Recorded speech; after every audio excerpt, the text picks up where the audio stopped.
We're not talking about some distant sci-fi future anymore. We're talking about right now. A massive shift is happening right under our feet. It's a complete rewriting of the rules of work, and some people are even comparing it to the Industrial Revolution. It's called the work shift. And it all really boils down to one single, deeply personal question.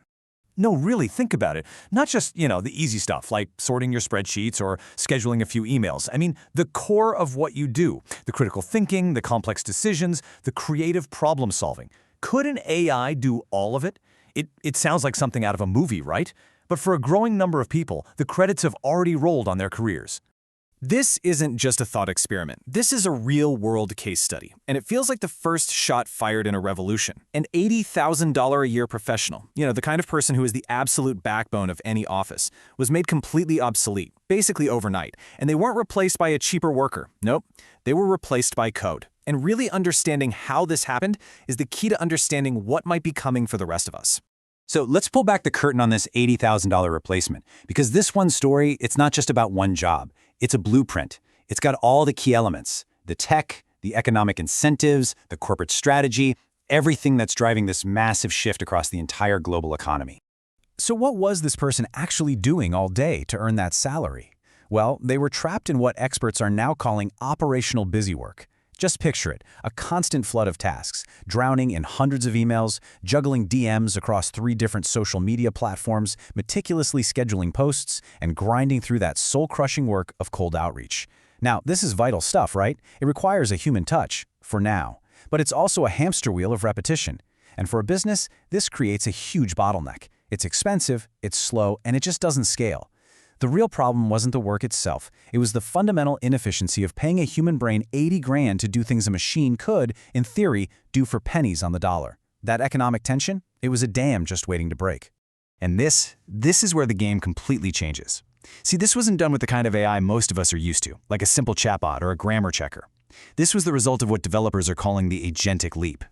For years, we've had assistive AI. Think of it like a smart tool. You have to tell it exactly what to do, step by step.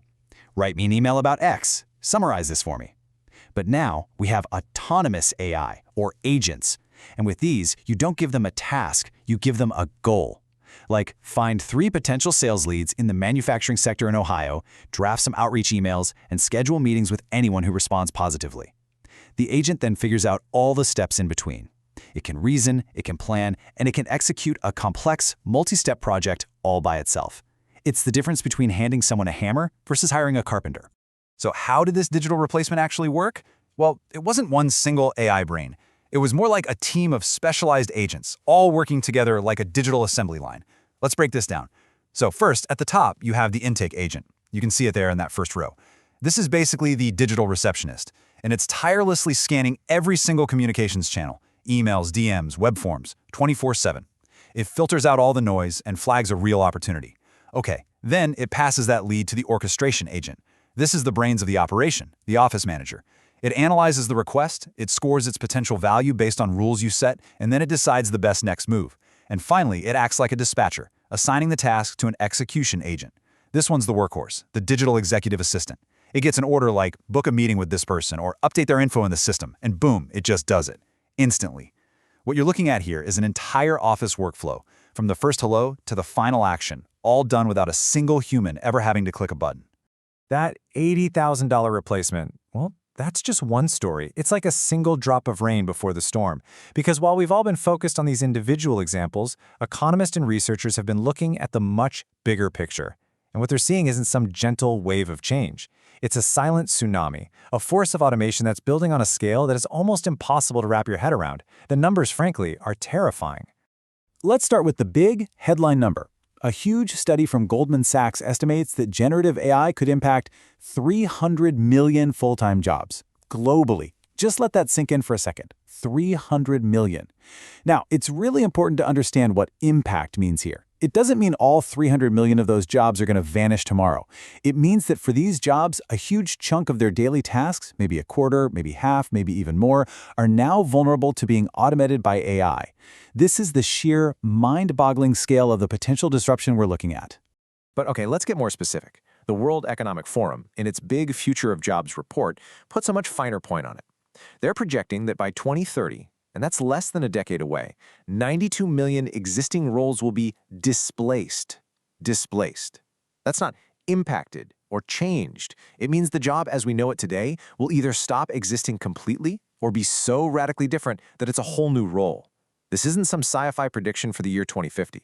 This is what's on the immediate horizon. Now let's bring this home to the US. Research estimates that a staggering 47% of American workers are in jobs with a high risk of automation. I mean, just look around your office. Think about your family, your friends. That's nearly 1 out of every 2 people. And what makes this so different from past technological shifts, like the move from farms to factories, is that this time it's not just going after manual labor. For the very first time, it's coming directly for white-collar, knowledge-based work. But this tsunami isn't hitting the whole coastline all at once. There is a very clear ground zero. As you can see right here, the bullseye is painted directly on administrative and clerical work, the exact type of job from our first example with a 46% exposure rate. And look at customer service, an 80% risk of automation. That's a near total transformation of an entire industry. It's hitting Wall Street, where banks are openly planning to slash 200,000 jobs in finance and accounting. And, maybe surprisingly, it's even hitting creative fields like marketing, where tasks from writing copy to designing graphics are now being handed over to AI. And I want to be perfectly clear about this. This is not a forecast anymore. It is a reality. The data shows this transition is already well underway. Right now, over 90% of Fortune 500 companies are actively implementing AI. And a recent survey found that nearly a third of all US companies admit to already having replaced human workers with AI. The tsunami is no longer on the horizon. It is already washing ashore. These numbers are so huge they can almost feel abstract, like they don't mean anything. But behind every one of those millions is an individual person, families, entire communities. So now we have to ask the most important question of all. Who exactly is standing in the path of this storm? Because the data reveals a pretty brutal truth. This disruption is not random. It is targeting very specific groups with laser precision. And this chart right here reveals one of the most sobering findings in all of the research. When we look at the pool of U.S. workers in these highly exposed, high-risk jobs, women are being disproportionately affected. In fact, a staggering 79% of working women are in jobs that are categorized as high risk for automation. That's compared to 58% of men. This isn't a coincidence. It's the direct, predictable result of decades of employment patterns that have, for a long time, pushed women into the very administrative and support roles that AI is now getting so good at. And here is exactly why that disparity exists. Let's just look at the actual jobs on the chopping block. Legal secretaries, 96% female. Medical secretaries, 94% female. Payroll clerks, 89%. Do you see the pattern here? The exact roles that agentic AI is best at automating are the same roles that have historically served as stable, middle-class career paths for millions of women. So this isn't just a technological shift. It's a force that threatens to unwind decades of economic progress for women. But it's not just women. There's a second group directly in the crosshairs, young people who are just starting their careers. And this warning comes from someone who absolutely knows what he's talking about. This is a quote from Dario Amodei, the CEO of Anthropic, one of the big AI labs building this very technology. He's not a critic, he's an architect of this stuff, and he is predicting that AI could eliminate half of all entry-level white-collar jobs. Think about that. Half of the first steps into a professional career just gone. And Amodei's warning, it isn't some future prediction. It's a description of what's happening right now. The data is already backing this up. Just look at the chart. Since only early 2023, job postings for these kinds of entry-level positions have plunged by 35%. And you can see the direct result of that. Employment for young workers, people aged 22 to 25, in these exact roles has already dropped by 16%. And why is that? It's because these junior roles are often made up of the most repetitive, most easily automated tasks, the absolute perfect target for the first wave of agentic AI. The career ladder is literally collapsing from the bottom up. This leads to a terrifying, long-term question for our whole society. I mean, how does anyone become a senior leader without a junior role? These entry-level jobs aren't just about doing grunt work. They're an apprenticeship. It's where you learn the unwritten rules of an industry, where you make mistakes when the stakes are low, where you develop the kind of professional judgment that just can't be taught in a classroom. If we automate away this entire training ground, how do we grow the next generation of managers and experts and executives? We're on a path to creating what you could call a permanent experience chasm, a generation of workers who can never get the entry-level experience they need to become senior leaders. So I know the picture we've painted so far has been incredibly bleak. A huge wave of displacement, targeting women and young people, shattering the career ladder, And look, if the story ended right there, it would be an absolute tragedy, but it doesn't. Because that is only one side of the ledger. When we look closer at the very same reports, a second, more complex and frankly more hopeful narrative starts to emerge. This isn't just an apocalypse, it's a massive, painful, but ultimately profound restructuring. So here is the other side of that equation, from the exact same World Economic Forum report. On the left, you see the number we've already talked about, 92 million jobs displaced. But look at the right. In that very same time frame, the report projects the creation of 170 million new jobs. And these aren't just existing jobs getting reshuffled. These are brand new categories of work, new roles that are emerging directly from the same technological forces that are causing all the displacement in the first place.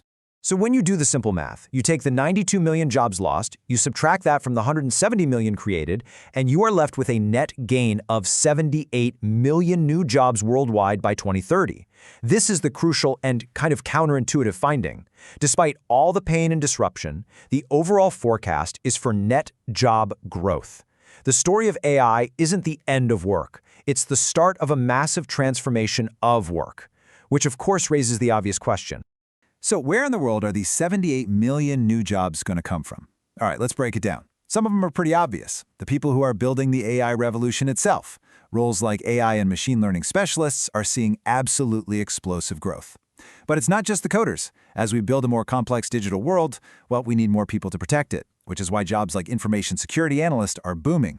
But here's the really interesting part. A huge area of growth is in high-touch, high-empathy jobs that AI just can't replicate.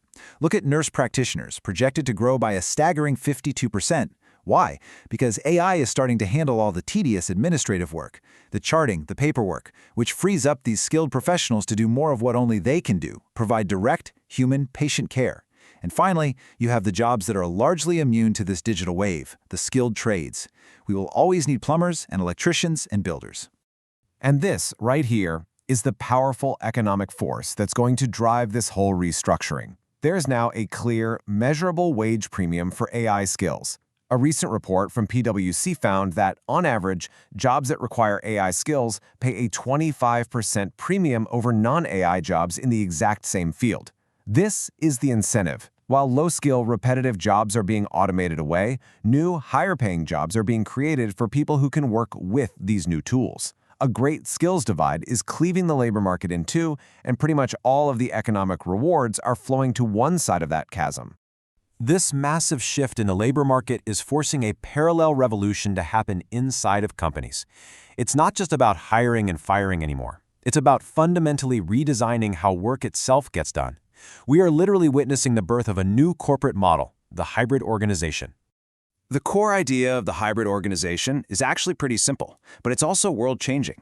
For the first time, companies are building teams that are not 100% human. I mean, think about that. Investment firms like ARK Invest are already proposing new metrics like revenue per robot to sit right alongside revenue per employee. AI agents are no longer just software tools. They are becoming digital teammates with their own roles, their own performance metrics, and their own place on the virtual org chart. This isn't science fiction. This is the new reality of management. And this new model is forcing a huge shift in how businesses even think about AI's value. For the last couple of years, the big buzzword was productivity, right? The goal was to give AI tools to your employees to maybe save them a few hours a week. The problem was, managers had no idea if that saved time was actually being used for anything valuable. But now the thinking has matured. Smart companies are no longer focused on task automation. They've moved on to role ownership. So instead of just speeding up a human, they are deploying autonomous AI agents to own an entire business outcome from start to finish. And this shift brings every single business leader, and really our society as a whole, to a critical fork in the road. As companies redesign themselves, they face a fundamental choice about how to use this incredibly powerful new technology. It's a choice between two completely different philosophies. And the path we choose is going to define our economic reality for generations to come. Stanford economist Eric Brynjolfsson calls this choice the Turing trap. The trap is being so dazzled by AI's ability to imitate humans that you only use it for lazy one-to-one replacement. He calls this so-so automation. For example, you replace your human customer service team with a chatbot that can answer maybe 80% of the questions.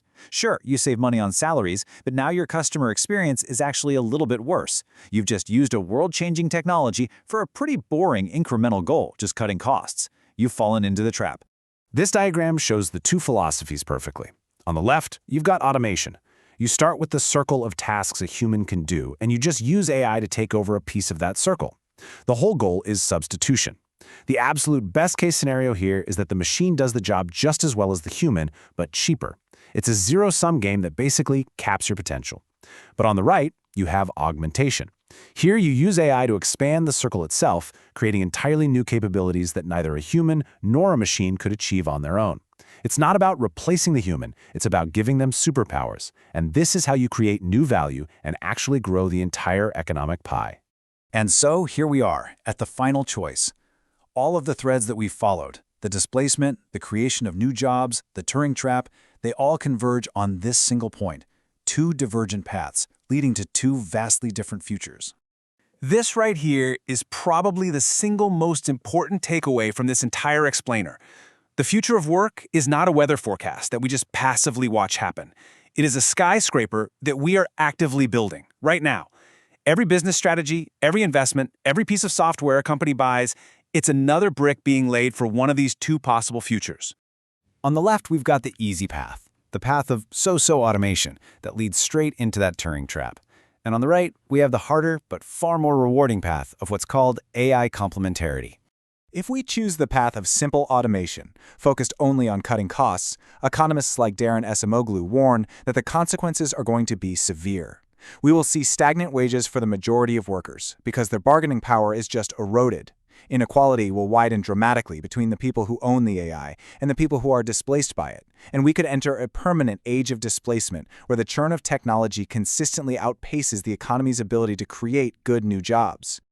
But there is another way, the path of AI complementarity, the one championed by researchers like Eric Brynjolfsson.